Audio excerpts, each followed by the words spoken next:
What is up? Welcome to another edition of Chop, the Guillotine League's podcast, presented by Mike's Harder. My name is Marcus Grant. Getting closer to the start of the season, we are creeping up on the second full week of preseason football. We'll talk a little bit about that, but we got something special going on today, and I say we because I'm going to bring in my pal and co-conspirator, the one and only Tipp Major. Tipp, a little bit of a different show today. We're doing a draft. Are we ready? I was born ready, Marcus. I got something for everybody. We'll get through some of these. I got something for everybody. I was born ready. Okay. Ooh, that's a tease is what we call that in the business. Yeah, we're going to do a live draft as we do the show. So we'll be talking, we'll be drafting, we'll be trying to figure it out. It's pretty much with the staff here at Fantasy Life. So you will see an actual Guillotine League draft in action, kind of get a sense of what we are thinking as well. So a whole lot to get into in this show today. But first, before we get this draft up and running, there are some news and notes, a little bit of headline things to get to. And the first one, Tipp, a bit of some unfortunate news here, and that is Texans wide receiver Jayden Higgins has torn an ACL. He is going to be out for the season. So a big blow, not just to Higgins, but to that Texans offense. So kind of looking at who's there. Obviously, everybody likes Nico Collins. He's a guy that's going high off a lot of boards, regardless of the format. Beyond that, anybody else in that Houston wide receiver room you have an interest in? Not really. I mean, you have Tank Dell coming back, and that's a story in and of itself.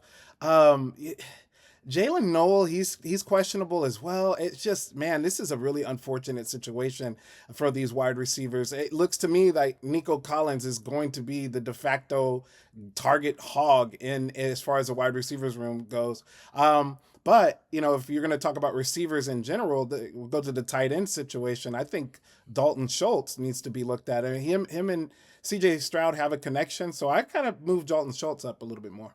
Yeah, I think that's an interesting conversation because Dalton Schultz, before this, and maybe even not before this, I mean, maybe this is how people felt all the time, but I looked at him as a situation of all the tight ends in the NFL, Dalton Schultz is one of them. I mean, that was kind of how I looked at it. Like, I wasn't super excited about it. I guess if he fell to me at a certain spot, I would make the move, but I wouldn't be super fired up about it. Maybe now I should be. I don't know. I'm not really quite sure about that. You mentioned CJ Stroud, by the way. Does this change at all how you feel about him? I mean, he's the guy that is sort of hanging around QB. I've seen him anywhere from like 23 to 26. Does this drop him even further than that? Where do you feel? How do you feel about CJ Stroud?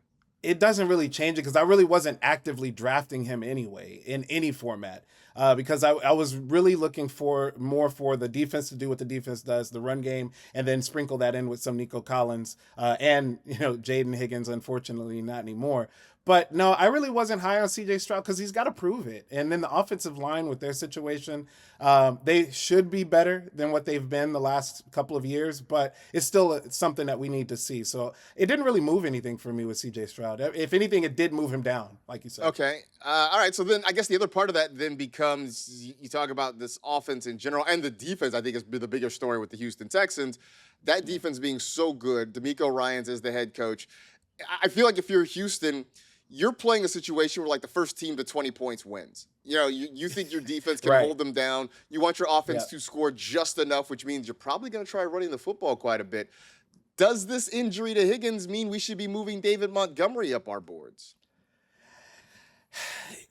This was tough because it's a tough one because you want the boxes to be lighter because everybody already knows how bad the offensive line is and that they can exploit that. So you want there to be a player like Jayden Higgins who can help, alleviate some of that or give them a little bit more cushion.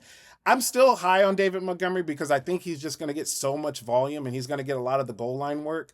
But it could be one of those situations where if the Texans are down, well, they're going to be going to your USC Trojan, Woody Marks, a little bit more. So that's the question mark here. I haven't really moved David Montgomery too much because I thought that he was going to be a different factor within the offense, something that they didn't have last year.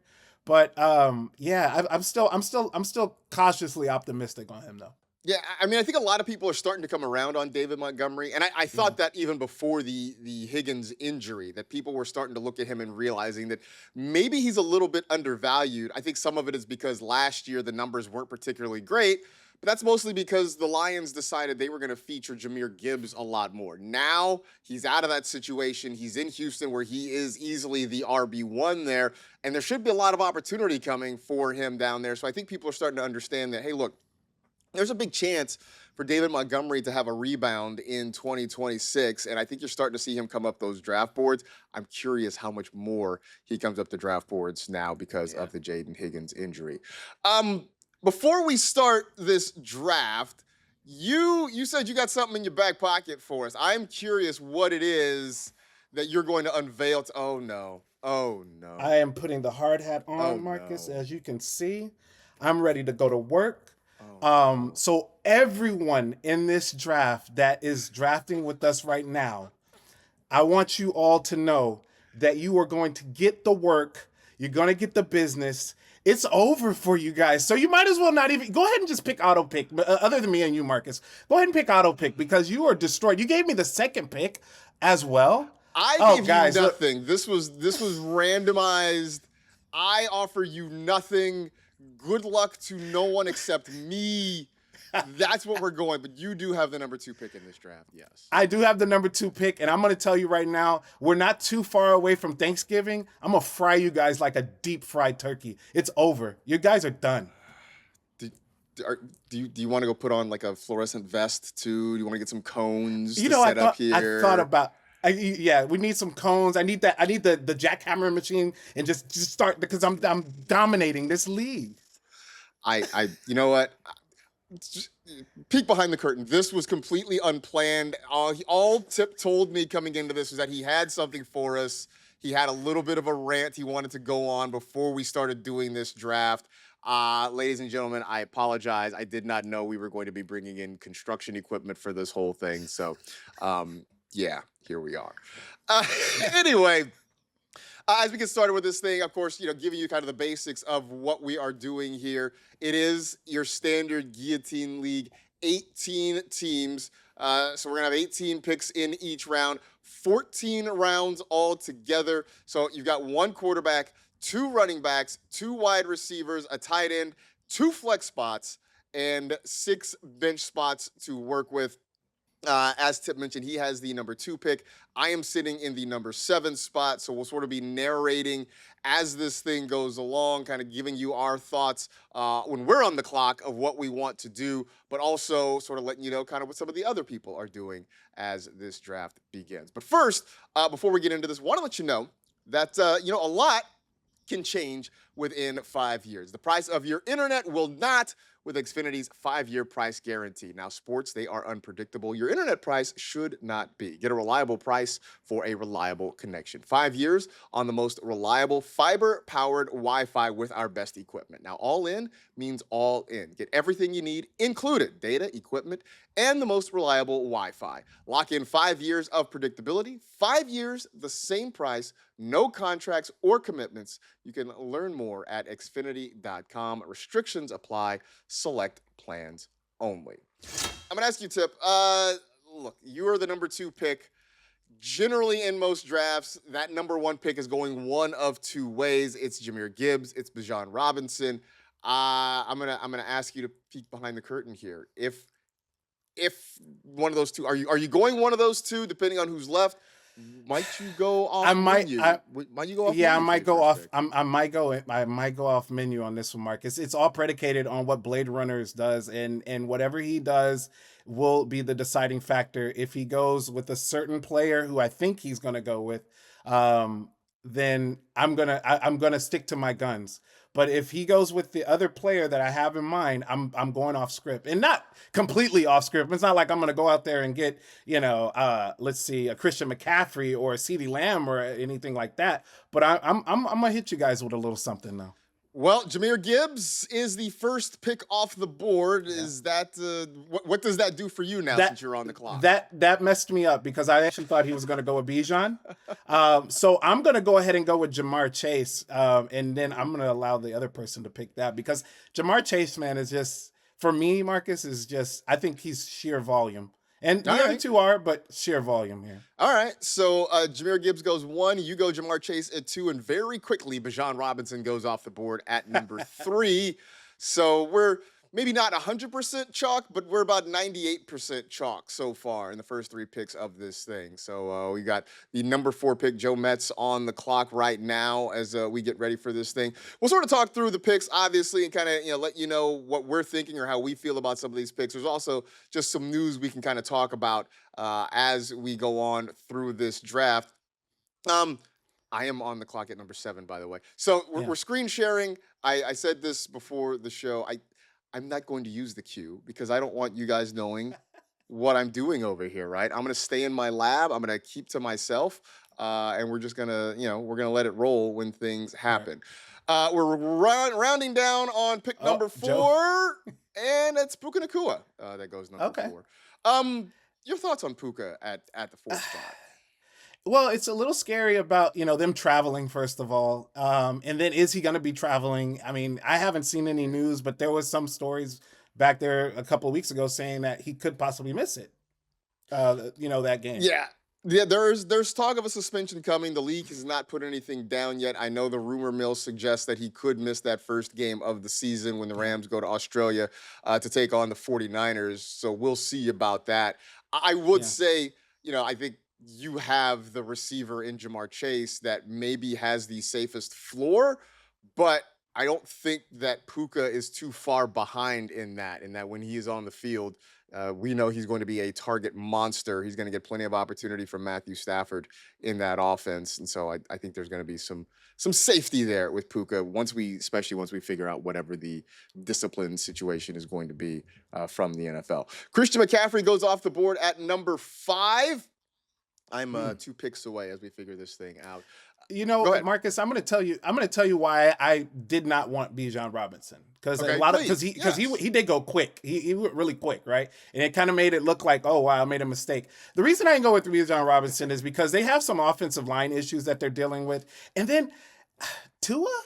I mean, did you see him in the preseason? I know it's preseason. I know it just doesn't seem like there's any confidence in his ability right now at all. I don't know if he's having some issues. Kevin Stefanski also addressed some concerns. Tua is it right now. When it comes to Michael Penix, he's not practicing on the field on 11 on 11s. So I'm just a little concerned about that offense. I don't know if other teams, they play in a pretty tough division, and Vita Vea just signed as well. So you got to worry about him twice a year. They've got to worry about Bijan. If anything, these teams are going to stack the 8, 9 players in the box to stop him. Now I know they have some weapons, but they're going to dare Tua to throw the ball, man. So I'm just really concerned about it. All right. Let's see. After Puka Nacua, and I'll get back to your point in just a second. After Puka Nacua, Christian McCaffrey goes 5. Jackson Smith and Jigba at number 6. I'm on the clock now at number 7, and this is kind of an easy call for me. I'm taking Amon-Ra St. Brown because I think we talk about people with safe floors, and that's what you want. And since he came into the league, Amon-Ra St. Brown has been as consistent a wide receiver as anybody in the NFL. And I feel like we're starting to give him the respect that he deserves, but I think it's been a little bit slow in coming. I remember the first year when he popped off, everybody looked at him and said, well, is it because, that the Lions had a lot of injuries at the end of last season? Was he a product of just the circumstance? Then he came back the next year and he did it again, and he does it over and over and over again. And maybe it's not, it's not him high pointing the ball. It's not contested catches. It's not the spectacular that we get with Jamar Chase and Puka Nacua. But man, it's just a steady consistency, and it's high output. It's stable floors. It's high ceilings with Amon-Ra. So I feel great about taking him at the number 7 spot right there. Number 8 is James Cook. 9 is Jonathan Taylor. So we're starting to fly along here in this first round of the draft. I want to get back to your point, though, Tip, about Bijan Robinson, because I hear everything you're saying, right, about the offensive line issues, about the quarterback issues. I just go back and I go down the list of recent Falcons quarterbacks, and it's been brutal, to say the least, right? I mean, we're talking about, Michael Penix, I think at some point comes back and probably regains the starting job. I mean, I don't know. He and Tua seem like two sides of the same coin to me in a lot of ways. But I mean, he's had a broken down Kirk Cousins. He's had Marcus Mariota. He's had Desmond Ritter. I mean, it's not a who's who of quarterbacks. It's a who's that of quarterbacks is what it's been. And he's still continued to be productive. So, if anything, I think Tua maybe helps because if nothing else, maybe Bijan gets a few panic targets There you go. when Okay. when everything's broke. Look, and I don't think you made a bad pick at all with Jamar Chase. Um, but for me, like Bijan has been my number one pick all off season. Uh, but it also feels like between Bijan, Jameer Gibbs, I would even throw Chase in there. I don't think there's a wrong answer. Is what I have Yeah, to look at. well, there's one more element too, and it's who they play. They play Pittsburgh, and if one thing you don't want to play the Pittsburgh Steelers in Pittsburgh in Week 1 because they're fully healthy. That defense is going to be alive now in Week 7, Week 8. Let's see what they're talking about because that is a pretty old defense. But and then Jamar Chase is going against Tampa Bay. And I just think that has an opportunity. I don't know what the over under is on that one right now, but whatever it is, I'm taking the over because I feel like you have a Baker Mayfield who's, upset about his contract. You have a Joe Burrow who wants to prove that he can stay healthy. I think it could be one of those games where, these two duke it out and, before we know it, it's like a 34-36 game. And we're like, wow, it's a bunch of electric fireworks. Yeah, I think that's an interesting point too, right? Because that is sort of a different way of looking at it when it comes to drafting in guillotine leagues, is sort of honing in on those first couple weeks of the schedule, because it's a thing we've harped on this show, is that this is really a series of 1 week seasons. And you can look big picture at a guy and look at what his outlook is going to be. It doesn't matter if you get chopped in week 1. So I think that's sort of an interesting way to kind of look at it as well. Updating the board as we get to the end of the first round. After I took Amon-Ra St. Brown at 7, James Cook goes 8, Jonathan Taylor at 9, Ashton Genty at 10, which is an interesting one I want to get into in just a little bit. Catching up though a little bit, CeeDee Lamb at 11, Saquon Barkley at 12, Chase Brown, almost called him Chris, Chase Brown at number 13, Devon Achane at 14, Kenneth Walker III goes 15, Justin Jefferson at 16, Derrick Henry 17. First quarterback off the board comes at number 18. It is Josh Allen. So one quarterback goes in the first round. Let's talk about that because in a redraft league, the number 18 pick, you're looking kind of middle of the second round, which I guess is kind of about where Josh Allen is going. Is there something mental? Is there a mental block? At least there is for me about taking a quarterback round 1. Yeah, and we've talked about actually taking the quarterback earlier in guillotine leagues because of the 18-team format and how much you have to wait, but not this early, guys. Like this is too early. And he actually in my other guillotine league, he went in the first round as well. I want to say around the same pick. And I keep looking, and I know we're gonna, I'm trying not to harp on this too much, but he goes to Houston week 1, guys. And if you've known, we've talked about it, Marcus, he does not have a good track record here in Houston. And I just don't want to have to deal with that week 1 out of first round pick, man. Oof. No, I get it. So we'll see. But I think, obviously Josh Allen is Superman, and for the Bills to be successful, and if they want to make a Super Bowl run, a lot of it is going to be how far Josh Allen can carry them. But if you are looking at it kind of in the short term and a week-to-week lens, a tough matchup right out of the gate for the Bills starting quarterback. I mentioned Brock Bowers goes top of the second round, followed by Omarion Hampton, Drake London, A.J. Brown, Devonta Smith. So now we're on the clock for the 6th pick of the second round. Want to back up because the 10th pick in round 1, Ashton Genty for your Las Vegas Raiders tip. There's a lot of excitement about Genty, and I want to get your take on it. Is this because, we know what the talent is, and we sort of know what last year was. Is this just because there are really only 2 pieces in this offense that are exciting? Is it just because the ball is either going to be going to Brock Bowers or Ashton Genty? Is that why Genty's going where he is? I think it's going to be passed around a little bit more than that. I don't now they will be the focal points in this off. That's no question. But I think you got to also account for Trey Tucker. Jack Besh has been making some plays in training camp and in the preseason, and Jalen Naylor is there as well. So I think there could be a little bit of a mixture. But back to Ashton Genty, I think that it's all predicated on them having one of the worst run offenses last year, the last few years, as a matter of fact. And now you bring in somebody like Clint Kubiak who emphasizes the run. You bring in somebody like Rick Dennison who emphasizes the offense line to play with cohesion. And the offensive line on paper has gotten better with some of the additions that we made, specifically with Tyler Linderbaum. But I think all of that align. It's still going to take some time. But Ashton Genty, I saw what he did this offseason. I'm looking forward to seeing him tonight against the Texans. He is locked and loaded. The kid is ready to play. I'm telling you. And they're ready to feed him the ball. And they're going to give him passes. They're going to give him rushes, obviously, up the middle. Like, it's going to be so much volume for him that in a Guillotine League, it's perfect. Nico Collins goes with the number 6 pick in the second round. Let's see, where else? Trey McBride follows that, Javonte Williams, and then Kyron Williams at number 9. I'm back up in a couple of picks here. We talked about the Texans to start off the show, and one of the questions I did not ask that maybe I should have, does Nico Collins move up your board with no Jayden Higgins? I mean, we already like him. Yeah. Does he get even more attractive now that he's the bona fide wide receiver one with no real competition, it seems? Yeah, him and Chris Olave, who just got picked at 210, they both get a huge bump. I mean, Nico Collins, because you're dealing with an injury for the whole season, but from majority of the season for Olave with Jordan Tyson out. So yes, I think that, I was already high on Nico Collins. I think a lot of us were.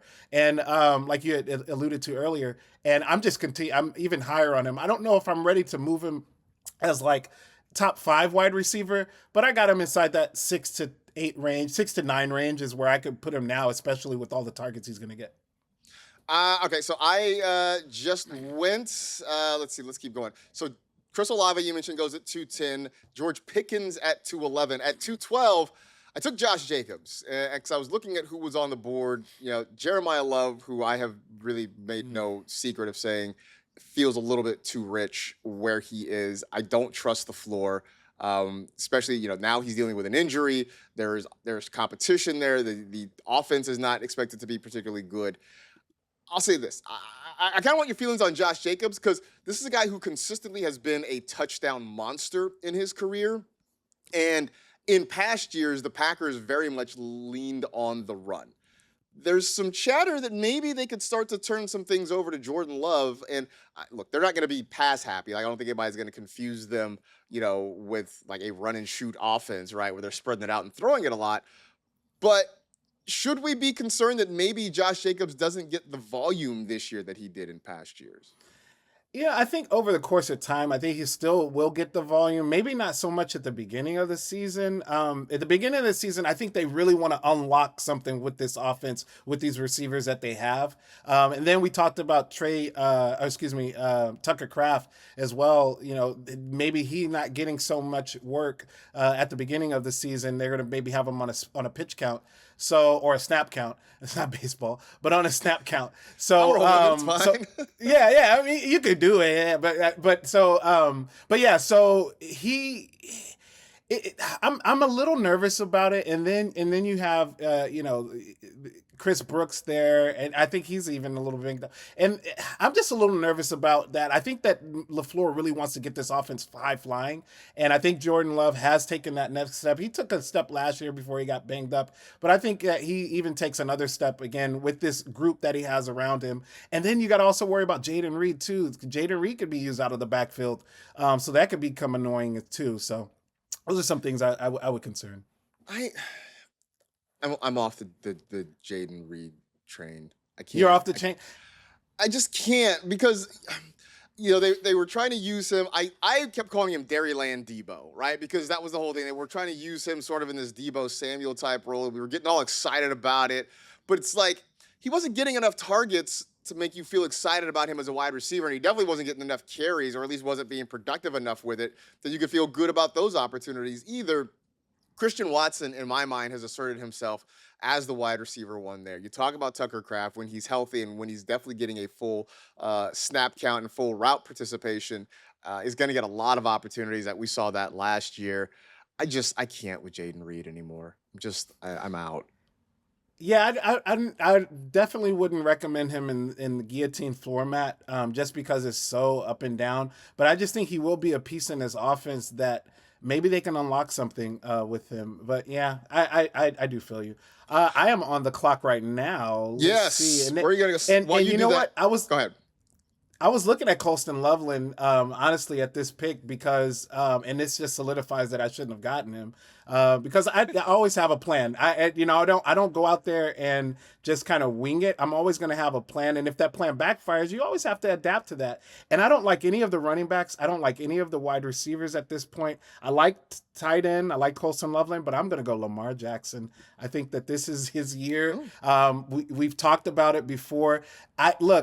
I'm willing to wait on this quarterback because, for the simple fact, he has a better schedule than Josh Allen has right now. I think that Declan Doyle, I think the offense is going to be a little bit better, a little bit more high flying. There are always the talks when Lamar Jackson changes quarterbacks, he turns into an MVP. And as I have my second pick, I'm not going to go Zay Flowers because in guillotine formats, I want to stay away from those those stacks, because if they have a bad game or if somebody gets injured, oof, you're stuck. But I do like Travis Etienne, and I have not gotten a running back yet, so I'm going to press the button on him. All right, so Travis Etienne off the board, kind of catching up. So after my Josh Jacobs pick at 2.12, Jeremiah Love, Brees Hall, Emeka Abuka, the aforementioned Colston Loveland. Then we talked about Lamar Jackson, the Tip took at 217. 218 is Malik Neighbors, the first pick of the third round, Rashee Rice, and then Tip goes back with Travis Etienne at 3.2. Zay Flowers goes at 3.3. Cam Scatterbo at 3.4. David Montgomery at the 3.5. Garrett Wilson at 3.6. And now I am back on the board. I have a wide receiver in Amon-Ra St. Brown. I got a running back in Josh Jacobs. And trying to figure out where to go here. Looking and just trying to figure some things out. Like, do I make the quarterback move with maybe a Drake May? I'm not sure. They've got the Seahawks to start the season. I don't know that I like that a whole heck of a lot. Meanwhile, could go another wide receiver with a guy like T. Higgins. Doesn't seem like the worst idea there. Although, maybe another running back. No, I think we're gonna make the T. Higgins move. We're gonna take T. Higgins there. Just sort of looking the fact that you got Jamar Chase early. T. Higgins is a guy that on a lot of other teams is the wide receiver one. He just happens to be paired up with a preeminent guy in Jamar Chase there in Cincinnati. But I like the opportunity, especially that week one game against the Buccaneers. Could be a back and forth contest. I'm okay with it there. Want to get back, Tip, to your Travis Etienne pick, because news out of New Orleans, Alvin Kamara dealing with an injury that could keep him out for about a month or so. Did that factor into your decision to take Etienne where you did? Absolutely, yeah. And I've been we've talked about him a lot on the show, and I've been pretty bullish. You've liked him as well, and now this just solidifies it for me, because the issue was the Alvin Kamara effect. You're like, oh man, now you got to worry about him taking pass catches away, which Travis Etienne can do. So now with him out, I think that the Saints they paid him like they want him to necessarily be the lead guy. So now it gives him that opportunity to be that lead guy. And at the beginning of the season, I think, why not? Against Detroit, Detroit's offense, not that great. We know that their defense, not that great. They got a really good offense, so they're going to be on the field quite a bit, New Orleans, trying to keep up and score. So I think that Travis Etienne as my first running back, and I'll do it. I'll do it in this league just off of that. Maybe I'm the weird one here. They signed Etienne and they gave him decent money to come in, which that to me signaled that they wanted to use him. They brought back Alvin Kamara, and my general response to that was like, so? And Alvin Kamara has obviously had an outstanding career, right? And he's done a ton for the Saints. I very much see him being a Saints Ring of Honor guy Mm. sometime in the future whenever he retires. I see what Alvin Kamara has been the last couple of years, and especially last year. There's nothing about what I've seen from Kamara the last couple of years that makes me nervous for Travis Etienne. If anything, it felt like they brought him back kind of as a thank you, kind of as a way to take a career victory. Like, look, Go, I go don't ahead and knock it, said it. right? They pitied him. They pitied him. I mean, They gave him a pity signing. I don't, I'm not gonna go that far with it, but it's just like it's a thank you to a guy who's meant a lot to Yeah, your franchise over the years, yeah, and like I have no problem with that. Go out and do that. sure. Be that team. Um, but I also sort of look at Alvin Kamara right now is like almost a player coach, right? I mean, he'll get his opportunities, he'll get some snaps, he'll probably get a couple of targets, but I don't look at Alvin Kamara as a guy who's a real threat to HN this year. So when I heard Yeah. the injury news, I kind of shrugged it off because like you said, I've already been big on him. I've been excited about what he can be in this offense. So it didn't really change much for me, but I'm willing to admit that maybe I'm the weird one here because it definitely wouldn't be the first time. No, that's interesting. That's interesting you said that because when they signed him, I mean, I rolled my eyes. I was like, yeah, man, come on. Like why? For what? And like you said, maybe didn't take pity on him, but they were just kind of like, hey, thank you for the years that you've given us. Here's a contract that we'll give to you and you can ride off to the sunset. But we've been talking Travis Etienne. Now, him as my number one running back, I'm gonna I'll be honest. I'm gonna tell everybody I'm in the market for another running back when somebody comes up. So usually I try to get a running back earlier, but I wanted to change some things up because I really wanted Jahmyr Gibbs. That was the guy I wanted, and so since I didn't get him, I had to change my strategy up just a tad bit. But we're still cool. We're in the fourth. We're about to get into the fourth round here. We'll be okay. As ancient philosopher Mike Tyson once said, everybody's got a plan until they get punched in the mouth. So I appreciate that you were able to change on the fly and adapt and sort of go from there. So I'm curious to see how the rest of your draft goes.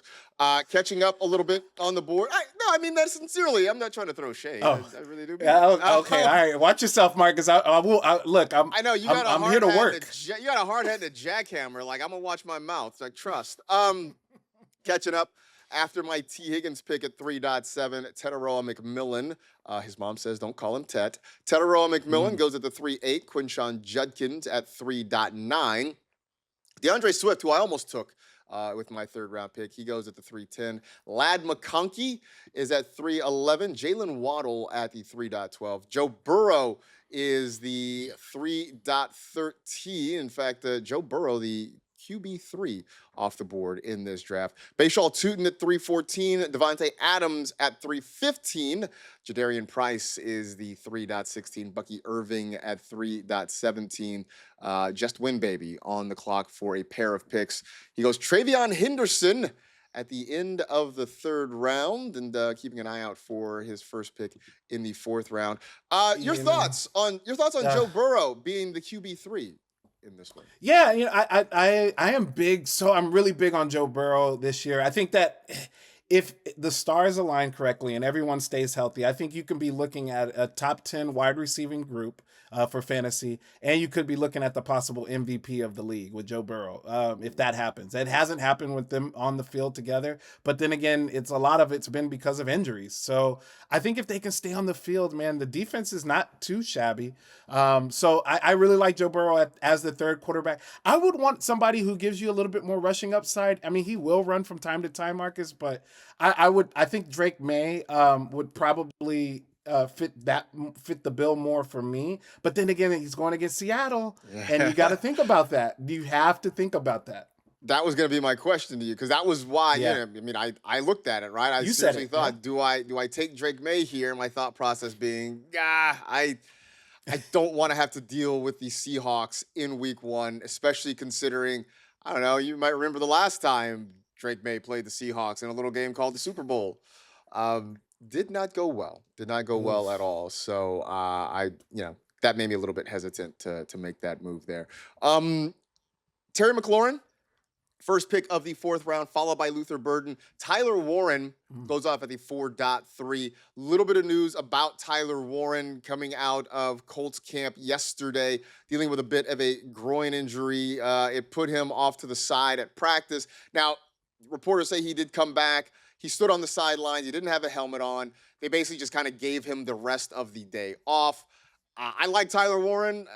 I've got him as my tight end 4, just behind Colston Loveland. Does the news worry you, or how much, I guess I should say, does that news worry you about the injury? Yeah, I think I was a little bit more worried, and then when we talked, and then you're saying, and I did hear that he just kind of limped off, and then the training staff just took a look at him and was talking to him. So that usually just means that something would just maybe just tweak just a slight bit, or maybe feel a little uncomfortable. And those are things that can get worked out. What you don't want is them on the field on the ground, and then somebody coming up there to help them or support them. That's what you don't. And we didn't hear that. So I think I agree with what you're saying. I think that it's just kind of a precautionary thing. Maybe we won't see him this weekend, and maybe not the weekend after that, because he's going to be such a vital part in this offense. Yeah, the sense I got about the Warren situation was more that it was just precautionary, that something happened. He tweaked the groin. The coaching staff looked around and said, "You are too important to what we're going to do this year. There's just no point of risking it, right? So how about you just take the rest of the day off? You rest up, you get healthy." I think, to your point, I don't think we're going to see him at all this weekend for Indianapolis. I believe they're playing the Falcons this weekend. So I'd be surprised if we see Tyler Warren in that game, or again for the rest of the preseason. Again, if Warren is out for any extended period of time, that throws a big wrench in what Indianapolis wants to do right now. After Warren, it's DJ Moore at the 4.4. Mike Evans goes 4.5, and Jamison Williams at the 4.6. Looking at some of these teams early on, our guy Matt Swing, as he went with Kenneth Walker with his first pick at the 115. Since then, 3 straight wide receivers: A.J. Brown, Devontae Adams, DJ Moore. Kind of a veteran group there. And again, I'm not saying that as shade, just kind of getting your thoughts on what we've seen from Swing in his first 4 picks, because it just jumped out at me when I looked at that. Yeah, the Kenneth Walker pick is really a nice one. And I don't like it. I don't mind his wide receivers, to be honest. It is a little age factor, but I mean, who cares in Guillotine League? It's not like you're gonna have these players next year. You may not even have these players next week. So that's true. So you got to be careful. So, but look, Devontae Adams, I'm a little concerned about that game just because of the traveling. And I don't know if teams are necessarily used to going to the other side of the world like that. So that's just a little different. But I still, DJ Moore I absolutely love. I think that you're not gonna have to worry about. Yeah, they're playing against the Texans, but if they can get this offense going early, and if they can utilize some of that space like we saw in that preseason game, I think DJ Moore will be fine as well. So Swing's team's not too bad. I think he's gonna be like me. And when, like me, I saw this running back little run go, and I was like, oh my God. And I think he's going to be like me when it comes back to him. He's going to probably be looking at, should I get a running back? Should I just punt the position at this point? What do I do? Yeah, I think that's an interesting conversation we can get into in just a little bit. Adam Kaufman on the board right now, or on the clock right now. I am on the clock right after that. Just to catch up, Jamison Williams goes at 4.6, Drake May at 4.7, followed by Ramondre Stevenson, Parker Washington, and then Christian Watson at the 4.10. Real quick about Devontae Adams. So you talk about the travel. From what I understand, the Rams are taking a really novel approach to this, where they are basically flying essentially the day before the game. Wow. They're going to fly. They're flying to Australia. They're going to get off the plane. They're going to play. They're going to get right back on the plane, and they're coming right back to Los Angeles. The thought process being they are going to try and, minimize their travel time, try and minimize their time over in Australia. Hopefully the tiredness, the jet lag doesn't catch up to them. Plus, when they get back, they basically have a week and a half off because they don't play again to the following Monday night. So it almost works like a mini bye week to start the season there. I am on the clock now. And this feels like, for me this round, I either need to get a quarterback or a tight end. I'm looking at a couple of different options here. I got 15 seconds left. You know what? I'm gonna do it. I'm gonna take Caleb Williams here. I just haven't had a lot of. I I haven't like had a lot of. I keep wanting to get Caleb Williams in different drafts, in different formats, and he always seems to get snapped up before I can make the move. So here's the opportunity. He goes right after Jayden Daniels. So yeah, I just had to get the move for Caleb Williams in that situation. You know, they started against No, Carolina. I like it. Why not? Yeah, I like it, Marcus. I think that it's an aggressive approach. I think that they're going to be aggressive.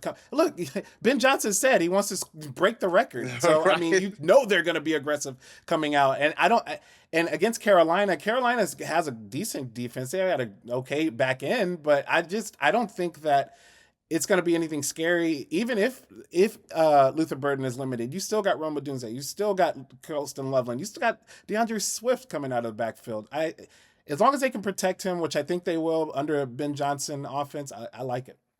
I've noticed as I'm looking at my roster here, I got Amon-Ra St. Brown, Josh Jacobs, I threw Jayden Higgins, now Caleb Williams. I need a Viking so I can hit for the NFC North cycle on my roster here to start There goes things that off. strategy. There it is. Looking back as we kind of keep going through this draft right now, where am I? Parker Washington. I don't know what to make of the Jaguars receiving room. He goes with the 4-9 right here. I know there's a lot of excitement about Parker Washington. I have generally stayed away from Jaguars wide receivers because between Washington, between Jacoby Myers, there's a lot of chatter about Brian Thomas Jr. taking a step forward this year, maybe rebounding a little bit. What do you think about Parker Washington? I like him. I'm in favor. I think he can be the guy in the offense, but the issue is, oh, here he goes. Okay, there he goes. Oh yeah, the you're on the clock right now, by the way. Yeah, I'm like, hold on. Let me make that pick. I'm gonna go to Rico Dottle. I need another running back, and that run killed me. But I think with Parker Washington, I think he's gonna be the locked in, loaded guy who can get you enough targets in a setup like this in a Guillotine League. He can get you enough volume. It's just. I looked at two things, and I was talking with John Daigle yesterday. He was on a show with me, and we were talking about it. And he just says that not only do they have a gauntlet of a schedule coming out, which they do, he said that he just doesn't know about this offense other than Parker Washington. And one of the reasons why is because of all of the things that he can do in this offense, all of the movements that he makes. Trevor Lawrence has a familiarity with him. He says that that's going to be the safest bet in this pass catching. And so I think that is true. I want it to be Brian Thomas Jr. I think we all do. But it's just going to be so hit and miss with him, and it's going to be between those two receivers that I'm only willing to take a shot on. So I'm still high on Parker Washington. Let me go and I want to see what his wide receiver room looks like as far as the one who has Parker Washington. So that was his first wide receiver. Now I'm a little nervous though. I believe that's Chris. I believe that's Chris Allen. Is that Chris Allen? Chris Diddley is the username. I'm gonna go on a limb and guess that's gonna be Chris Allen. That's who it is right there. Chris is our guy. He came on the show with us, but I don't know Parker Washington, man. You got to get some more wide receivers. Yeah, we'll see how that goes. Let's kind of catch up a little bit here because so Christian Watson goes at 410, Jayden Daniels at the 411. Good thing he didn't go in round 5 because he might have been offended that we took him in round 5. Weird internet joke, trust me. I took Caleb Williams at the 412. Jalen Warren goes right after that. Roma Dunze at the 414. Jalen Hurts goes 415. Carnell Tate at the 416, which I believe makes him the first rookie wide receiver off the board. That's late in the 4th round there. You went Tucker Kraft in 417. We talked about him maybe kind of getting out of the gate slow. Your thought process, it was just that you felt like you needed a tight end or what? I think I got hit by the auto on that one. I think I got hit by the auto. We were talking, and I got hit by the auto on that one. But hey, I'm gonna roll with it. I think I'm gonna deal with it for right now. Okay. But it was the start of a little mini tight end run because Yeah, it Sam did. Laporta goes end of the 4th round, Harold Fannin start of the 5th round, which I will say made me feel a little bit sad that I didn't go with a tight. I looked at my 4th round pick and I said, I'm either going to go tight end or quarterback. I went quarterback, then 3 tight ends go off the board, and it didn't look great coming back to me. So Harold Fannin goes 5-1. You went Rico Dowdle at 5-2. Justin Herbert goes at 5-3, followed by Chris Godwin, Tony Pollard, Chuba Hubbard. I took Kenny Gainwell at the 5.7. I say that as somebody who I think I'm higher on Bucky Irving than a lot of other people, but I do acknowledge that Gainwell is going to have a big role there. And I think at that point, I needed another running back. So I went with Gainwell in that situation, thinking that his pass catching ability is going to keep him afloat. And they start the season in or against Cincinnati in a game that could be back and forth. I do have a lot of interest already in that game between T. Higgins and Kenneth Gainwell. So just something to kind of keep in mind with that one. Kyle Pitts goes at the 5.8. I think we're obligated to have a Kyle Pitts conversation because that's a thing we do every year as an industry. I have been a Kyle Pitts defender for a really long time. Every year, I had another reason why Kyle Pitts should be drafted. Another reason why, I thought he was going to actually start to break out. And he's never been terrible. He's just never been great. This year, I have no feeling I am numb. I am Kyle Pitts agnostic now. I haven't actively drafted him. I haven't actively avoided him. I don't really have many shares of Kyle Pitts, but it's not because I really feel strongly one way or another. It's just sort of worked out that way. How do you feel about Kyle Pitts? I know I came on here and I talked about Tua, and that's one of the reasons why I went with Bijan Robinson. But I think if this offense does get itself together, you have Kevin Stefanski, who relies heavily on multi tight end sets, 12 personnel, 13 personnel. That helps with timing and condensing that field. I think Kyle Pitts is okay. I think he's okay. I would much rather have had him over Tucker Kraft, but the auto pick said rather no. Go ahead and get Tucker Kraft. I'm still a believer. I wasn't as optimistic as you were, Marcus, about Kyle Pitts because that first season we saw the 1,000 yards, and then after that we hadn't seen much more until last season. But his touchdowns can continue to increase each year, and I think this could be another year where they increase as well. Get him done. Get him down in that red zone and get him some usage there. So I'm still a believer. All right. I'm still. Yeah. I think I'm just emotionally spent when it comes to Kyle Pitts. Well, yeah. When you put a lot of your trust and your onus in a player like that who is talented, but they just don't put it together, you're entitled to do that. But I wasn't quite there with Pitts. I was kind of at a wait and see thing. So that's why I'm like, I'll give him one more year, Yeah, no, I get it. I totally get it. Let's see. So after Pitts, it's Jonathan Brooks at the 5.9. Chris Diddley comes back with Josh Downs. So after three running backs to start the draft, he's gone back to back with Parker Washington and Josh Downs. So starting to maybe spam that wide receiver position a little bit. Matthew Stafford goes off the board at the 5.11. J.K. Dobbins at 5.12.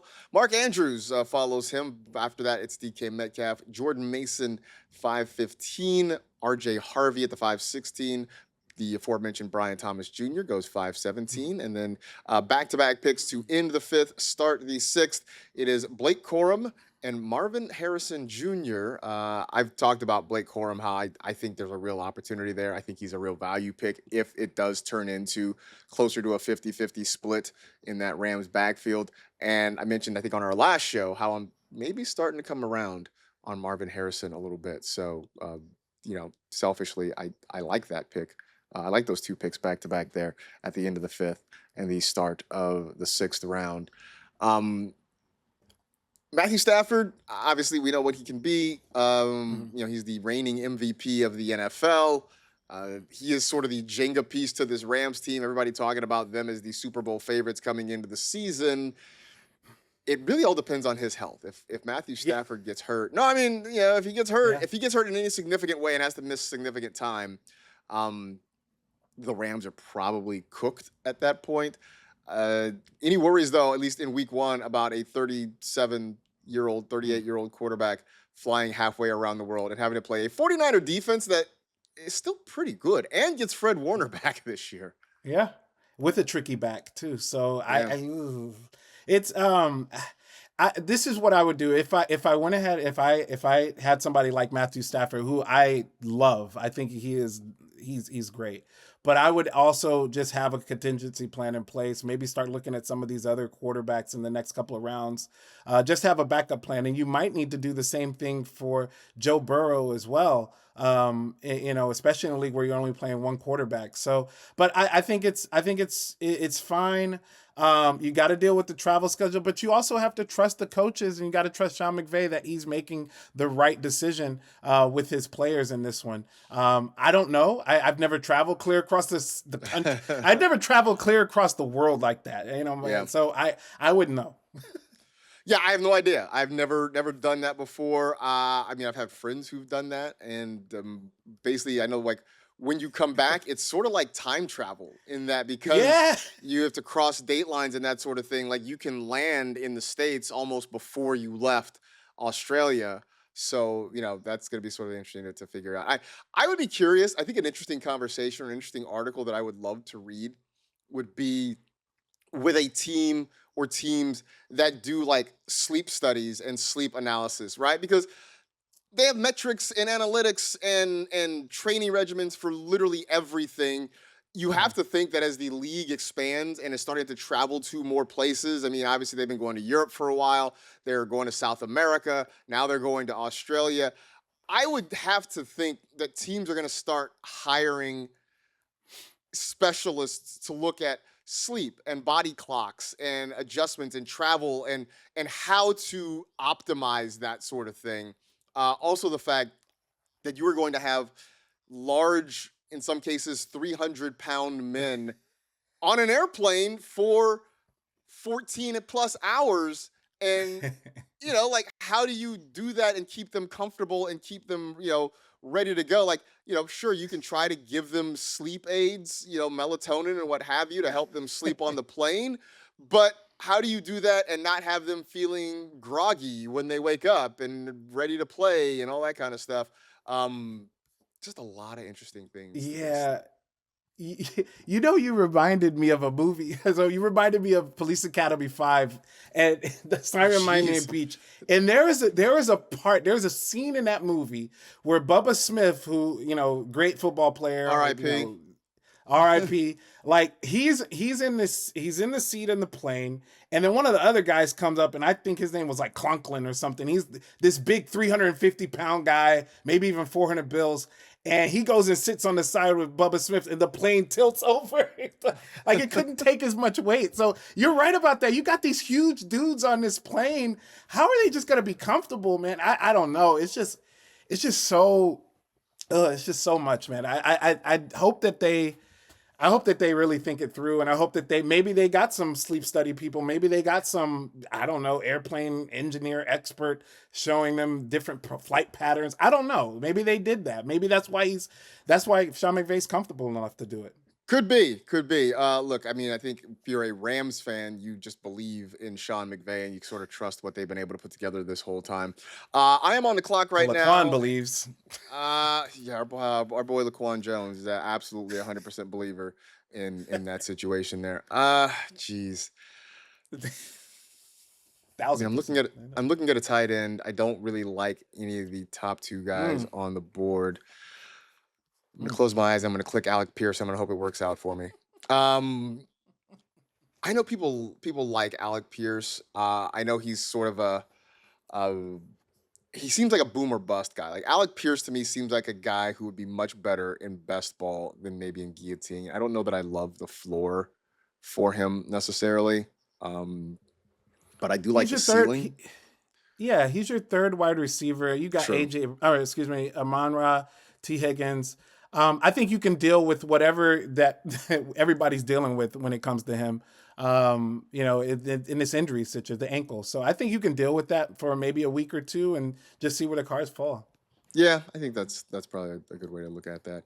Um, so it's back up a little bit because Marvin Harrison Jr. starts the sixth round, followed by Dak Prescott, Michael Pittman Jr., then Trevor Lawrence, Cortland Sutton, the fifth pick in round number 6. With Aaron Jones at the 6-6. Michael Wilson goes 6-7. So Michael Wilson goes 6 picks after his teammate Marvin Harrison. Mm. Jayden Reed, aka Dairyland Debo, goes at the 6-8. Ja'Cory Krusky Merritt at 6.9. Stephon Diggs at 6'10. Let me catch up real quick with Kalman Guy at 6'11. I took Pierce at the 12th pick. Jordan Tyson, who we know is going to be gone for a couple of months, is at the 6.13. That feels like a draft and stash. Jackson Dart at 6'14. Travis Kelce at 6'14. Chris Rodriguez goes at 6'16. And now you're on the clock at the 6'17, Tip. I am going to go wide receiver. I'm going Wan'Dale Robinson. I think that offense, I think they're in for a uptick in this offense. I believe in Cam Ward. I especially believe in his slot receiver because he loves to throw to the slot. So I think Wan'Dale Robinson could be a good pick for me. What I am a little nervous about is week 9. I got him and Rico Dotto on bye. So I got to make sure I stay away from that week 9. That feels like a problem for future Tip. That's not a problem. That's not a problem for right now, Tip. That's a problem for future Tip. Future Tip. There it is. Let's see. So I'm back on the clock, and I do need a running back, but man, the running back is just it's bleak right really now, man. Nothing. It is bleak at running back. Oh my goodness. But you know what? Tyler Algier's there, and with a banged up Jeremiah Love, I think I'll take the shot. I'll take the shot on him. All right. So Tyler Algier, second pick of the 7th round.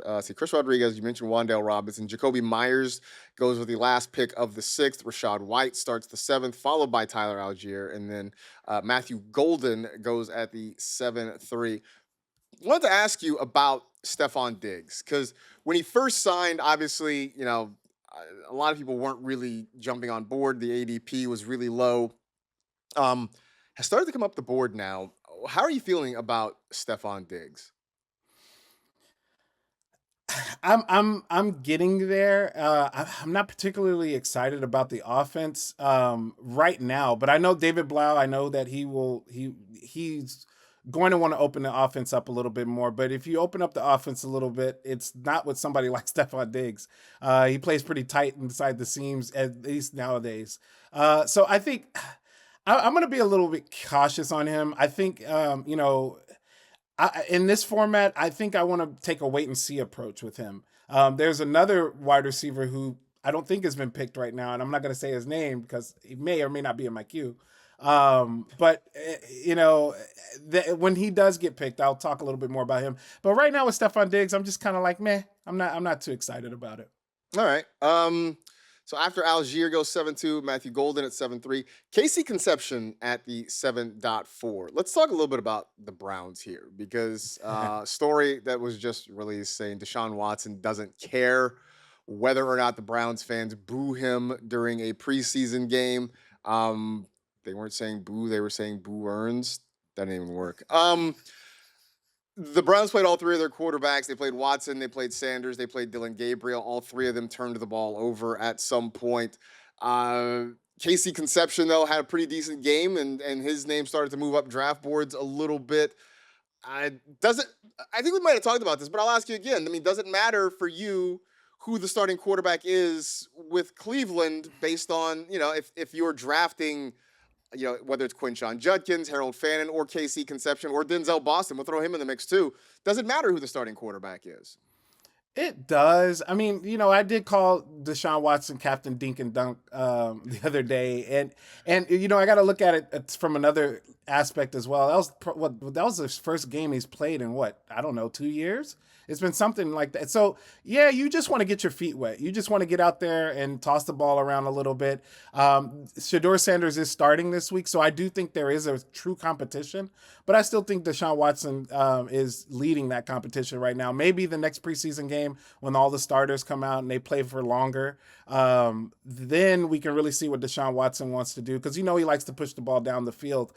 So I'm cautiously optimistic in this one, because I think those wide receivers, not named Jerry Jeudy, one of them can be good in most formats.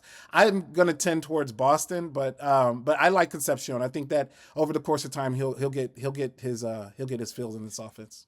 Because of what the wide receiver room looks like in Cleveland, that is a big part of why I am high on Harold Fannin this year.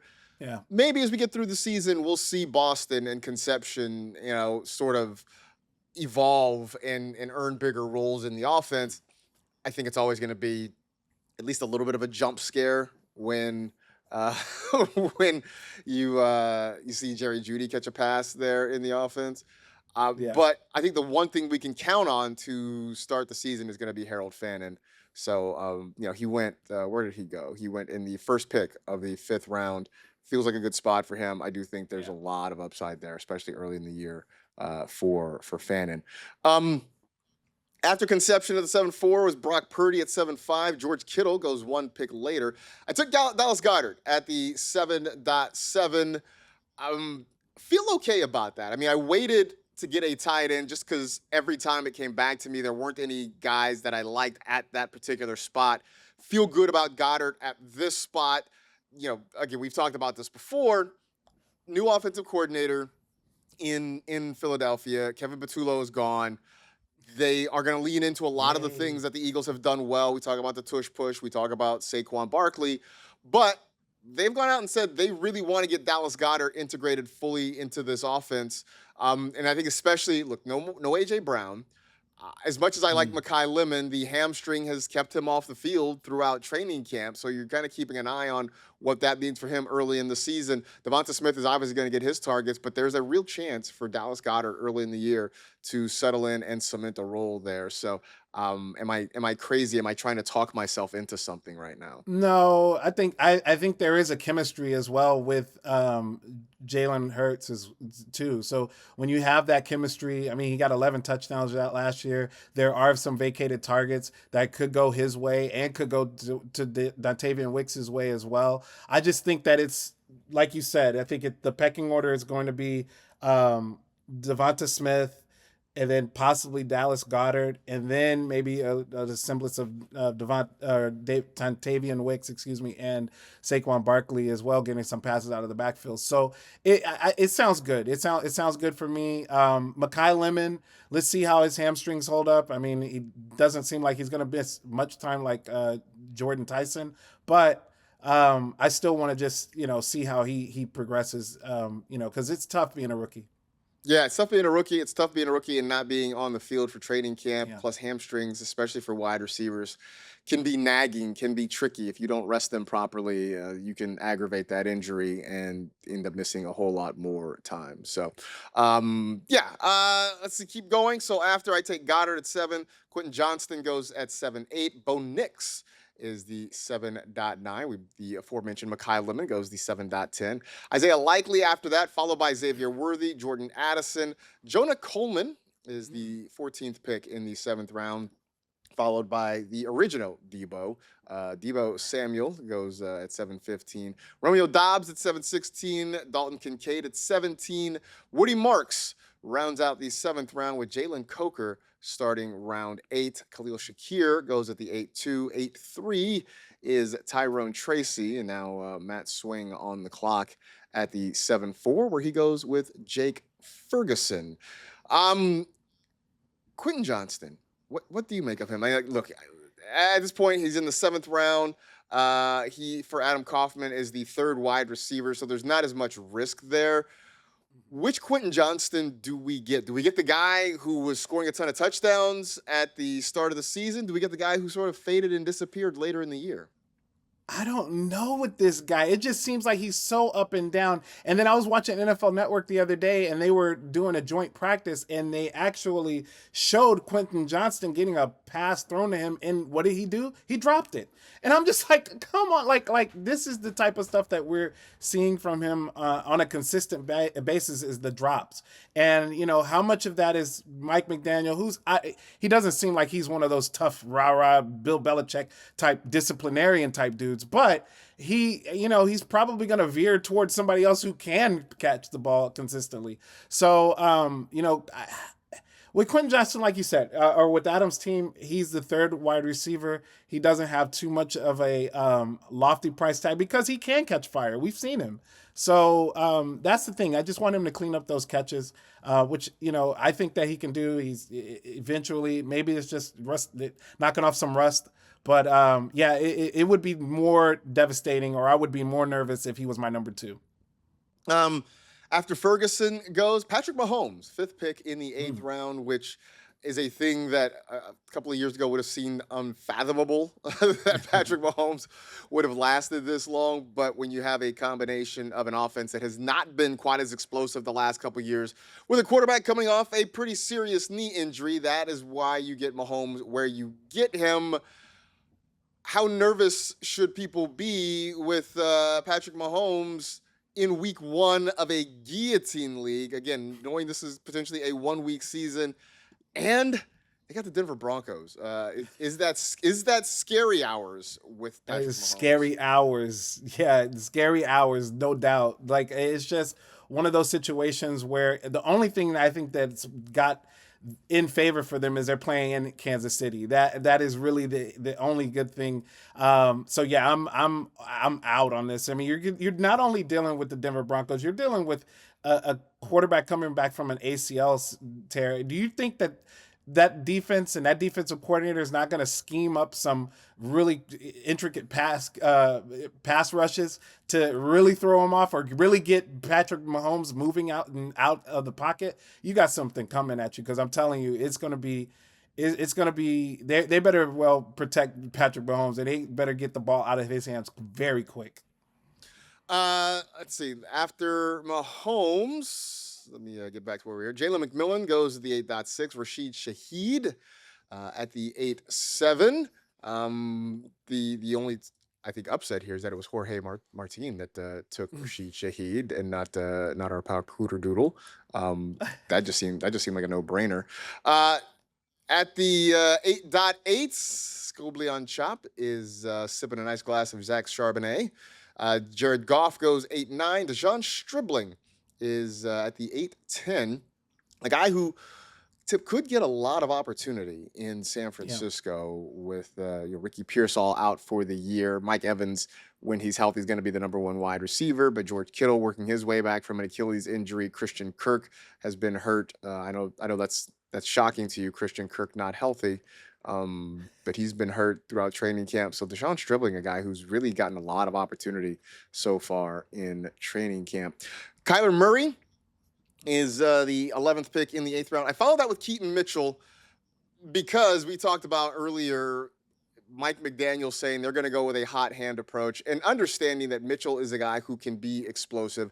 Doesn't necessarily take a whole lot of touches for him to do something big with it, that anytime he gets the ball in his hands can take it to the house. You got to think that Jim Harbaugh called his brother John and asked about a scouting report on Keaton Mitchell to see how they can use him. So we'll see. Omarion Hampton's obviously the number 1 running back there in Los Angeles for the Chargers, but I'm interested in Keaton Mitchell there. Baker Mayfield goes 8.13. Chig Okonkwo at the 8.14, followed by Tyjae Spears, Braylon Allen, and then you went Dylan Sampson at the 8.17. In fact, you had back-to-back Browns. We got to talk about this, buddy. Yes. Let's start with Dylan Sampson. Yeah. So the Dylan Sampson one is look, Keyshawn Judkins. He could get banged up. He could get hurt and at any moment. I still think even if he doesn't get hurt, he's still going to get pass catches. And when we just talked about Denzel Boston, and I know, look, I understand he's 11th round, but look at this. I'm not going to be putting him on my rosters anytime soon because I'm going rolling with Jamar Chase and Wan'Dale Robinson. This is a bye week filler guy for me. And then for my running backs, Dylan Sampson's a filler as well because I have Tyler Algier. So these are just some people that I'm putting in just in case there's some injuries. Yeah, that week 11 might hurt me or haunt me. That was another reason why I really wanted Hunter Henry, but I saw that he has a week 11 bye too. And I was like, I can't have a tight end with both tight ends at the same bye week. So yeah, I just said, you know what? I'm going to invest a little bit in this offense, invest in a high end wide receiver that I think could be a high-end wide receiver. And then I'm going to invest in a guy who, if this offense is sputtering a little bit, can come out of the backfield and get you some touches. Don't forget, he had over 20 touches in that first game last year. I don't think he's going to be consistent like that, not with Quinton Judkins, but if Judkins does get hurt. All right, so you go Dylan Sampson near the end of the 8th round. The picks in between yours are Malik Willis and then Tyler Shuck. So back-to-back quarterbacks for Blade Runners. I'll get back to that in a minute because I am back on the clock again. So trying to figure out what I want to do here. I don't think I have a Viking yet. I don't know what I'm taking TJ Hawkinson just to fill that quota necessarily. But I could take Jawan Jennings. As they figure out what to do in that passing game there in Minnesota. We do have Kyler Murray starting the year as the quarterback there. Let me scroll a little bit, and see who's out there. I still got 20 seconds left on the clock here. So, yeah, I think I'm going to do it. Jawan Jennings has a very high opinion of himself, so that's leading me to have a high opinion of Jawan Jennings. So I have done it. I have hit for the cycle in the NFC North. I took a Lion in the first round. I took a Packer in the second. Took a Bear in the fourth. Oh in the my! 9th round, I have a Viking. Wow. I don't even like the NFC North like that. It just sort of. Well, Mark, it's not a bad division. You know, if you're gonna play that, and I've seen people do that more in like a DFS or a best ball line, but I've seen people do where they look at some of these high flying divisions. Like the NFC North is not a bad division. Now it's not like you're going for the AFC South or the NFC South division where it could just be tumultuous at times. So targeting those types of divisions is not a bad thing because you got high flying offenses. The other one I like is the NFC East too. If you can go target one of the target teams from there. Yes. Again, like I said, I don't hate it. It definitely was not what I came into this draft thinking I was going to do. It just sort of worked out that way. Let me keep going though. Tyler Shuck, top of the 9th round, followed by Denzel Boston. We just talked about that. Isaiah Pacheco goes with the 3rd pick in the 9th round, followed by Alvin Kamara. Jordan Love hangs around until the 9th round. Producer Kelsey. 3 quarterbacks in his draft. Jackson Dart, Brock Purdy, Jordan Love. It sort of makes sense when you see the quarterbacks that he has, though. Giving himself some options. I mean, you take Jackson Dart, you obviously are going to need some insurance because who knows how long he's going to be with us. So you got Brock Purdy. And I think Brock Purdy's fortunes are very much tied to everybody else in that offense. If there are injuries, if Mike Evans suddenly comes down with something, if George Kittle is not all the way back, Christian McCaffrey dealing with a little bit of just general tightness is the word they were using with Christian McCaffrey. But if something happens there, that impacts Brock Purdy. So you get Jordan Love as some insurance there. After Jordan Love, Oronde Gadsden goes 9.6. I took Jawan Jennings at the 9.7. Hunter Henry off the board after that. In fact, a quick tight end run. So Hunter Henry, Jawan Johnson, TJ Hawkinson, all in a row. Jalen Naylor goes at the 11th pick in the 9th round. Malik Washington at the 9.12. Being told Kelsey was auto pick, so maybe that's why he has 3 quarterbacks. That may not have been intentional, but we'll roll with it. We'll give him. We will retcon some reasoning for why. Well, it made sense. Like what we talked about, what you talked about made sense. He's got quarterbacks that are either injury prone or have injuries that can happen amongst their teammates that can really hinder them. And like you said, maybe the auto pick was looking out for him. Something that you mentioned earlier in this draft that I kind of want to get back to. You talked about maybe punting on a certain position. Is that, I mean, it's not a, I think it's a strategy that you come into thinking about, right? It's just something that sort of evolves naturally as the draft goes along. But knowing this is a 1 week season, knowing that you don't have to win the week, you just have to not lose it. Is that potentially a viable strategy? Hey, look, I will punt on, say, tight end, for instance, hoping that somebody gets cut and that there is a decent tight end option out there on the free agent market at some point. Yeah, that is an interesting one, and it's one that if you look at it, if you are like myself who have Tucker Craft, who, spent up a little bit on it, not really worried about necessarily all the talk that's going on there. Maybe he gets in the red zone packages. But if there's some more tight ends that are out there, some more tight ends that might have some favorable situations come up because of injuries. I'm not going to put any names out there because I am in the market for one. It's one of those things where you can't punt it, because there's also situations like, let's look at the Brock Bowers team. I'm not going to sit here and wish ill will upon them, but let's say that they, week one, their team just wets the bed. And if that happens, then you could have an opportunity to get Brock Bowers on your team. And Just Win, baby, has Josh Allen on his team as well. So you got to look at, hey, man, he's got really some stud players, but if they have bad week ones, you got an opportunity in your hands. So that's something I would definitely look at if you're low on the tight end. Yeah, that is a wild thing about this format, is that Yeah. on any given week, you could have elite players land on the waiver wire. I mean, you're talking about that. If for whatever reason a team goes bad, you mentioned Brock Bowers, Josh Allen could be out there. You could have, an AJ Brown, Devon Achan hanging around on the waiver wire, depending on how things go. Just kind of something to keep in mind as things go along, as things progress here. Let's see. Let's go back through these picks. TJ Hawkinson, I mentioned at the 9.10. Jalen Naylor, Malik Washington after that. Tank Bigsby goes at the 9.13. Omar Cooper is the 9.14. Jerry Jeudy after that, followed by Travis Hunter, Kenyon Sadiq, and Brenton Strange. So a couple of tight ends round out the 9th round. Starting round 10, so here we are in the double-digit rounds. 10 of 14 is where we are right now. Trey Tucker, Tank Dell, first couple picks off the board. We've got Emmett Johnson, who goes at the 10.3. After that, at the 10.4, Antonio Williams from the Washington Commanders, and then Sam Darnold at the 10.5. Your feelings on Travis Hunter this year? The Jaguars say they still want him to be a two-way player, that they want to use him heavily on both sides of the ball. He says his goal remains to still play every snap in an NFL game. Are you confident in him in a fantasy perspective?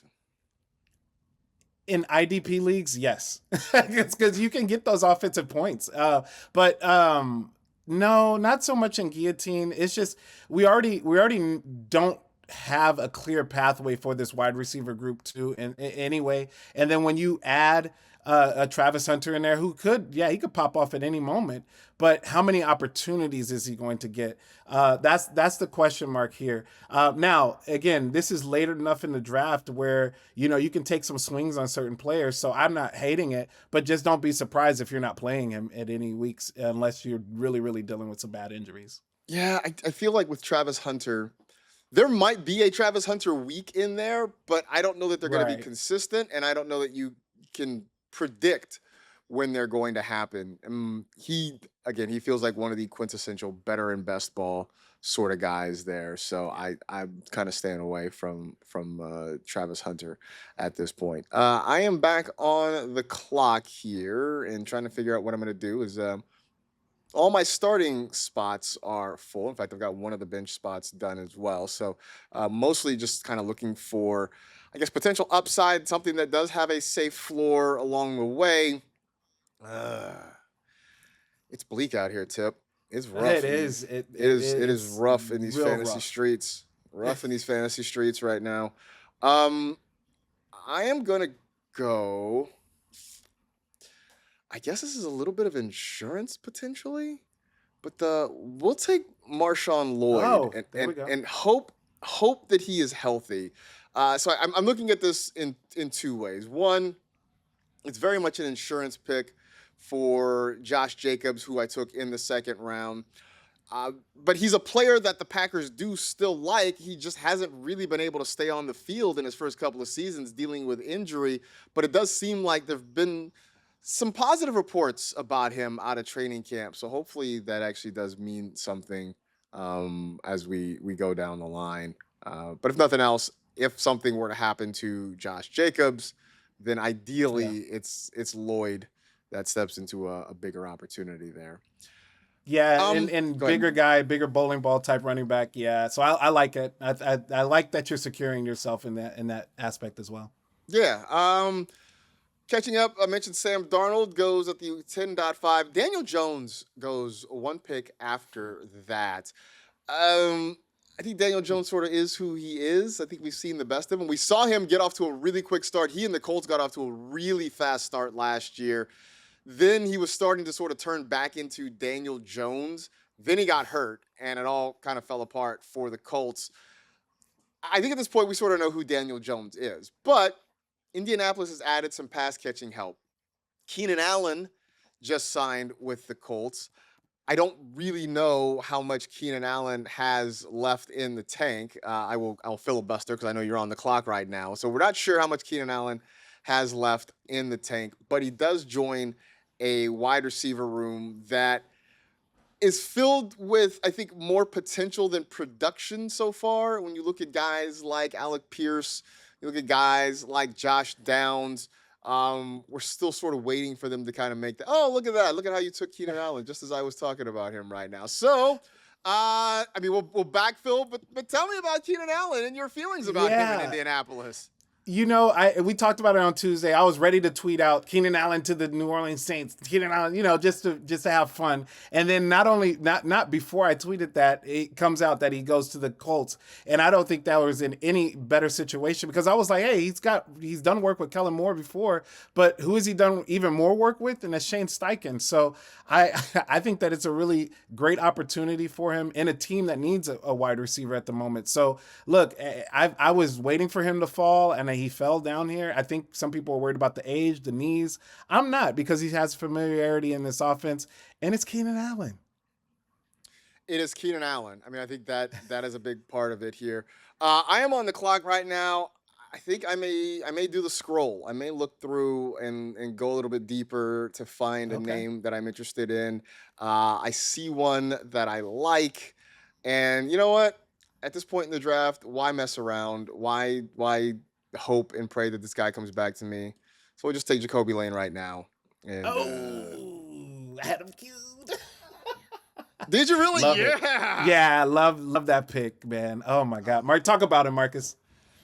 Look, the more and more I hear about him, the more excited I am about him. I thought when he was drafted that there was an opportunity for him potentially in Baltimore because they have a wide receiver one. We know Zay Flowers is going to be the guy there to get the majority of the targets. I am not quite as sold on the Mark Andrews resurrection this year. I just think he's getting a little bit older. I know that he and Lamar Jackson have a great rapport with one another and that they work well together, but I just think we're seeing the decline of Mark Andrews. I think there's a real opportunity for a guy to step in there and be a productive pass catcher in this offense. And the talk about Jacoby Lane has been that they love his contested catch ability. It seems like the trust with Lamar Jackson is growing, that now they're in a situation where they're like, hey, just throw it up and see if Jacoby can go make a play. I would like to see more consistency from him because that was a thing that sort of dogged him in college. He was the other guy at USC playing across from Mekhi Lemon. So I'd like to see some more consistency there, but I think the skill set fits in well with what the Ravens would like to do. Every year, Tip, the Ravens tell us they want to throw the football more. It hasn't quite happened. Maybe this is the year it happens, and if it does, I think Jacoby Lane's the guy to benefit from it. Yeah, I agree. I think that it is going to happen this year with Declan Doyle over there. I think that there's going to be a rejuvenation in this offense. Lamar Jackson, I've seen a couple of interviews with him. He already looks locked in and focused. He doesn't look. Last year he looked a little bit different in the years when he was trying to, get the money, get the bag. He was also, but this year, man, he looks locked in and focused. I can't wait to see this offense. Of course, I got Lamar Jackson, so I love the Jacoby Lane pick. I think that and it's not you, and it's not even that fight on the USC Trojans. It's not even about that. This dude can ball, man, and he proved it last week too. So yeah, I love it. I've hit my quota. I've got 3 Trojans on this team with Amon Ra, Yeah. with Marshawn Lloyd, and now Jacoby Lane. I think I've hit my quota. I think they'll allow me back on campus next time I try to show up there. Let's catch up a little bit with the draft board. Mentioned Daniel Jones goes at the 10.6. Kayshon Boutte follows that. Jacoby Brissett is at the Marcus? 10.8. Adonai Mitchell goes 10.9.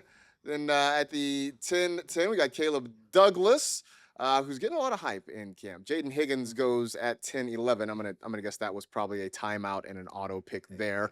Yeah. That is not one that's gonna stick on the roster. I mentioned my Marshawn Lloyd pick at 10.12. Brian Robinson at the 10.13. Side note, they have Bijan Robinson. They have Brian Robinson Jr. I assume Brian Robinson's going to have Robinson Jr. on the back because it's not like they can go B. Robinson. That's not going to clear anything up. So I would think one's going to be Robinson, one's going to be Robinson Jr. That doesn't matter for fantasy. It's just one of the weird things running through my head. Please ignore me. CJ Stroud goes 10.14. At the 10.15, we got Mike Washington, who I want to say, I think somebody described him as Derrick Henry with hands, which, Oh. wow, right? He is firmly behind Ashton Genty, obviously, in the Raider offense, but that's an intriguing comp if that's what that's really going to happen. 10.16, Jadon Blue from the Dallas Cowboys. Dalton Schultz, you took him at the 10.17. We talked a little bit about him at the start of the show in regards to the injury to Jayden Higgins. So Dalton Schultz maybe in line for some more opportunity there in Houston. Rounding out round 10 is James Conner, and then Ray Davis starts the 11th round. Do you get any points if Ray Davis has to kick an extra point this year? I don't think so. I don't think there's no kickers. So there's no kickers. Yeah, it's true. Yeah, there's no kickers. We got to talk to somebody about that. See if that happens. We talked about your Keenan Allen pick with the second spot in the 11th round. Jalen Knoll goes third in that round, followed by Cam Ward, Greg Dulcich at 11.5, Calvin Ridley at the 11.6. I took Jacoby Lane, as I mentioned, at 11.7. Awesome. Justice Hill goes the 8th pick in that round, followed by Jeremy Bernard, Cade Otton, Kamani Vidal at the lucky 11.11. At 11.12, you got Nicholas Singleton. Ryan Flournoy goes at the 11.13. Darren Waller, now in Carolina, at the 11.14, followed by A.J. Barner. Bryce Young is the 11.16. At the 11.17 is Demond Claiborne. Don Wick, not to be confused with John Wick. Dontavian Wicks goes at the 11.18. Sean Tucker is the first pick in the 12th round, followed by Zachariah Branch at 12.2. Gunnar Helm goes at the 12.3. The 12.4 is Cyrus Allen, followed by, is that the Katron Allen? Katron Allen goes with the 5th pick in the 12th round. Any interest in Darren Waller? I think a lot of us had to eat our words. I know I did with Darren Waller last year in Miami because he was a big piece around the goal line and kind of a touchdown guy. Do we see the same thing this year in Carolina? We could. I still don't think that it's going to be anything that's going to be consistent enough. This offense, they already like to run the ball. I think that, once they get fully healthy in the backfield, they'll lean towards that a little bit more. I just don't know if there's going to be enough opportunities. Now, if we've already seen Chris Brazzell, he's gotten hurt, but if we see like Jalen Coker or even Tetaroa McMillan get hurt, then there may be a spot for Darren Waller. And that's probably why, look, let's see, that is his, number two tight end. Oh no, that's his tight end. I don't know. So okay, I yeah, so that gets us back to the punting on the position yeah, conversation, right? Like yeah. at this point, you've sort of punted on the tight end position. I think the hope has got to be survive in advance, survive with this tight end, and hope that a good one comes available. And then you got to go all in on getting him on your roster. I guess that's the other part of this, Absolutely. though, right? If you are punting and then you have to go all in on a position, does that potentially burn your fab down the line? Like if let's say maybe not even a top tier tight end, right? Like not maybe it is a Travis Kelsey that ends up on the waiver wire. Do you have to go all in and burn your fab just to kind of fill out that position? Is that a good way to live? It's still, I mean, it's still the tight end position, and if it's not Trey McBride or maybe three other wide or tight ends, then you don't want to burn all of it, because that's another part of the fab budget. You want to be able to have enough of it towards the end of the season when these injuries really start to pile up. They're already piling up now, so when these injuries really start to pile up, then you'll have some money then. So it's really a touchy situation. If I was in that situation, I was like, hey, I'm gonna punt this position or a tight end position. I'm gonna start being more aggressive at this point. For instance, I'm looking at Chris's team. Chris got Cade Otton and then followed that up with Terrence Ferguson because he doesn't know about T.J. Hawkinson. There's been things that have been said about him in camp, about him, especially in the red zone. They're looking to give him more opportunities there, but we just don't know. And yeah, with Darren Waller, now you gotta, okay, look, see one of these other teams, maybe see another tight end that's out there, but see one of these teams that do have the higher flying tight ends, or maybe a mid-tier tight end where you don't have to spend up way too much, maybe like an Isaiah Likely or something of those sorts. Um, My time. I admit I made a panic pick. I took Trey Harris. The clock was running down. I was looking. There was nobody there I wanted. I'm looking. Oh, because you know why? Because the guy that I wanted to pick went a couple of spots before me. So let's kind of catch up with where we are. After Katron Allen, Najee Harris, who is in New York with the Giants now, and I want to ask you about that in just a second.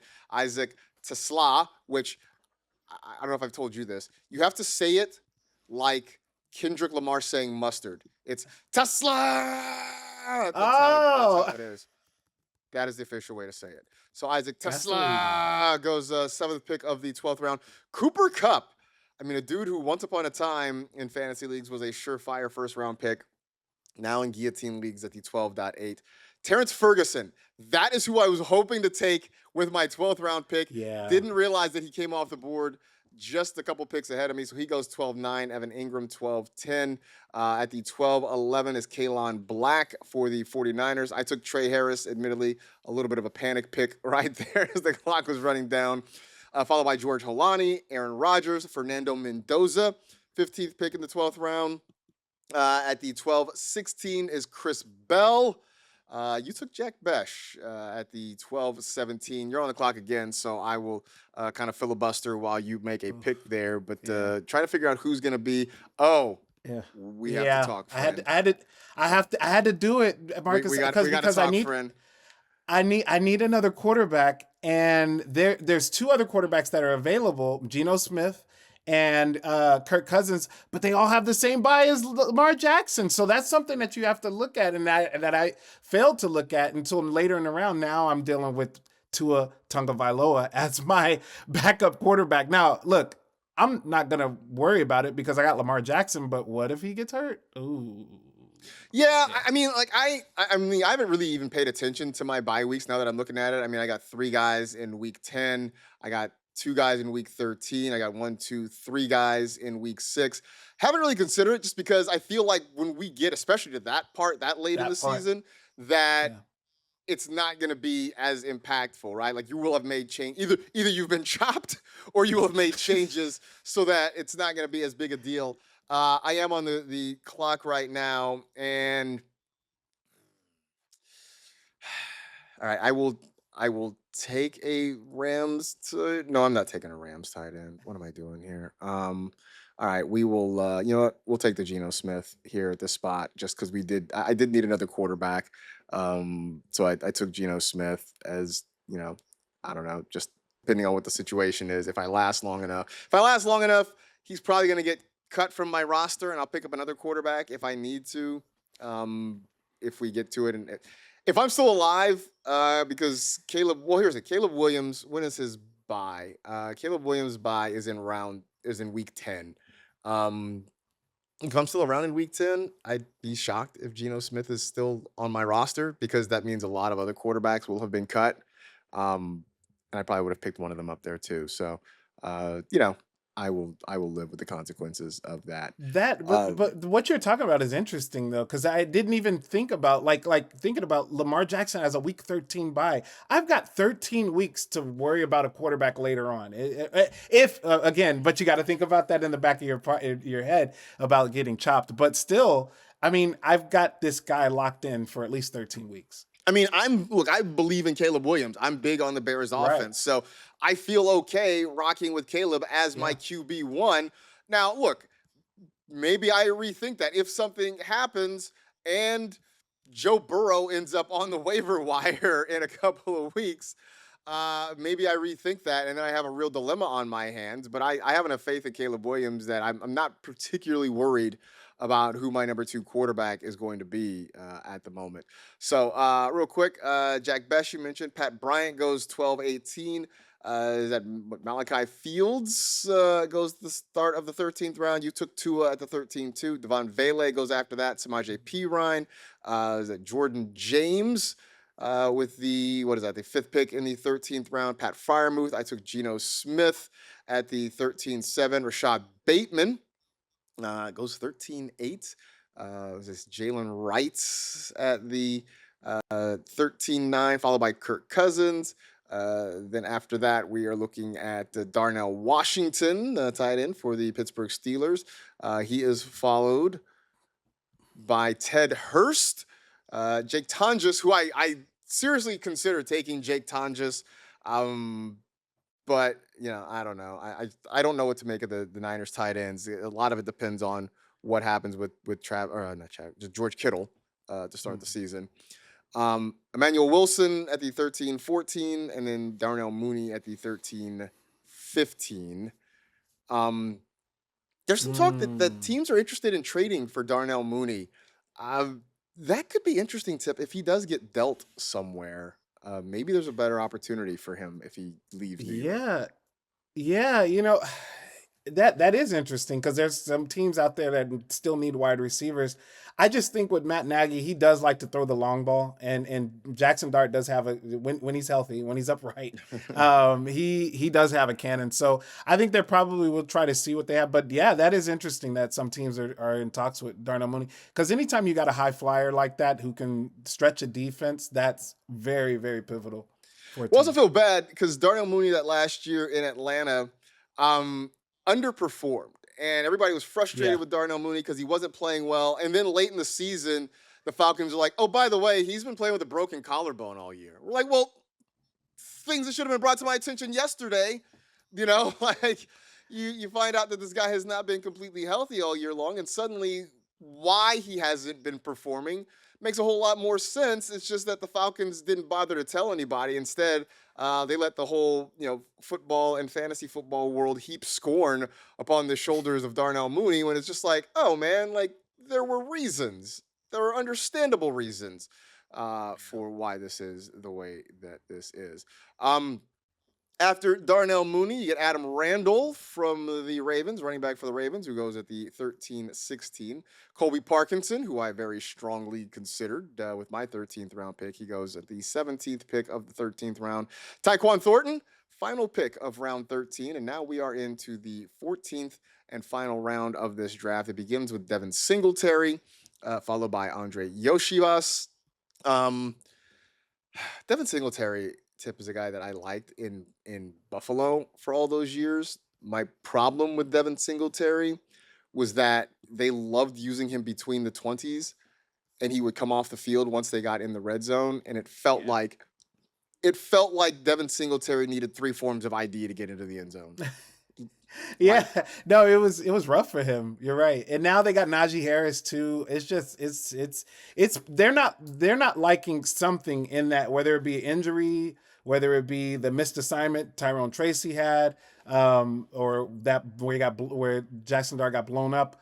They're not liking something where they had to bring in Najee Harris. So maybe they want extra depth, but who's going to become expendable here? That's the I just question. say, is it that they don't like something about Devin Singletary or Tyrone Tracy, or is it that they realize Yeah. that their RB1 is a little bit of a maniac and is liable to backflip off a stage or something like that at any given moment?